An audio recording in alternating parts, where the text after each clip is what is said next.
All right. So today we're going to go over taxes, liens, and what it means for our deals.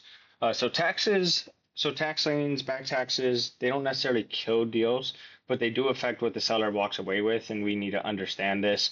We also just need to understand because it may kill our deal, actually. So we just need to know what sorts of liens and taxes are owed against the property. So the concept, what liens and taxes are. So what's a lien?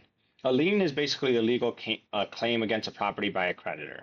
The property cannot be sold with a clear title until all the liens are paid off.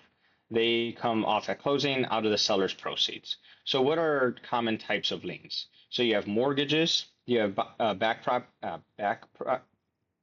property taxes, you have HOA fees, contractors, mechanics liens, judgment liens from lawsuits, IRS, state tax liens. So, a good way to remember this is a lien. Think about it like this: a lien. Imagine like something leaning against a wall or a house, right? You can't do anything with that wall or house without taking that lien off of it, right? So if you're painting a wall, there's a lien on a thing. Think of like a ladder is leaning on a wall. You can't paint that wall slash sell the house without removing the lien. So that's what that is. So how does this affect the seller? Everything comes off the seller's proceeds at closing. So we present the offer what they'll walk away with in their pocket minus mortgage, back taxes, liens, Illinois taxes up until when they own the property. So your job on the call is to ask about the mortgage balance, ask about back taxes, and anything else attached to the property. Uh, this is all in the script, so this is already covered, but just so you understand what they are and why it's important. So, what do you need to know about tax liens in Illinois?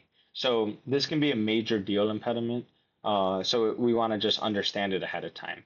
So, in Illinois, unpaid property taxes can be purchased by a tax buyer at a county tax sale.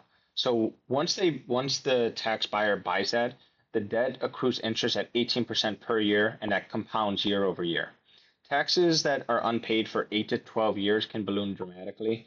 We've had a deal where there was 120 grand, I think, on a property. So basically, yeah, a $10,000 debt can easily become 30 to 50,000. And when the balance is that high relative to what we can offer, it oftentimes kills the deal. So we're going to ask this on every call, like, hey, are there any property taxes current or any back taxes owed? Do you know if the taxes were ever purchased by a tax buyer? And the reason we want to know that as well is because once the tax buyer purchases the property taxes, after somewhere between like 3 to 5 years, 6 years sometimes, then the tax buyer has the right to then take ownership of the property via tax deed. So there's a very high chance that the tax buyer already has the right to the property and there's nothing we can do at that point. So just things that we want to know. So if back taxes exist, we want to roughly know how many years, have they received any notices from the tax buyer or from the county? And we could look some of this stuff up, but it's helpful to just know ahead of time so we don't get too far down this path if it's not a deal. Um, how to ask without alarming the seller. Uh, I wouldn't say it's an alarm. We just need to know. Like, is there still a mortgage on the property? How much is left? Uh, we also like to know how much is left on the mortgage so we can do some creative stuff if a cash offer doesn't work. But that's for another presentation. Property taxes, we ask if they're current. It's already in the script, so just follow the script. Any other liens, we also ask that in the script, so just follow the script. And then once we get to the offer conversation, this is also in the script. So basically, it's just following the script.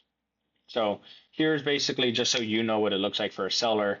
If our offer to the seller is 150,000, the seller has a $65,000 mortgage payoff. There's no back taxes owed. The tax proration, let's say it's 1,500 bucks. Closing costs are zero because we cover that. The seller is going to net out $83,500. Now we get into back taxes. These are just different examples.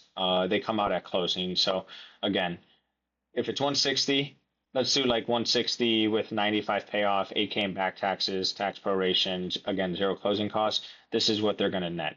Now we just tell them what our offer is. Be like, hey, our offer is 150,000. What we say is this is what you'll walk away with minus your minus your mortgage, any liens or taxes on the property, and then we make them the offer and tell them that these other things will be subtracted out. So rules, common mistakes, always ask about the mortgage balance and back taxes on every call. Uh, mention the Illinois tax proration, that's also included. Let's see. If back taxes involve a tax buyer, we just need to flag that to us and let us know so we can look it up. Remind sellers that we're covering closing costs. This is more when we make the offer. Common mistakes, don't skip the mortgage and lien questions. Don't forget tax prorations. Don't forget, let's see, don't panic when you discover a lien. Like most things are fixable, or not fixable, but most things we can deal with. It just uh, depends on the amount. So let's see. So drill it. Here's just some examples of how to frame the call. Now, it's more important to just drill around motivation again than it is around these sorts of things, but just understanding mortgages, back taxes, tax prorations, and they'll get a settlement statement at closing that shows them all of these things. So, yeah, that's pretty much it.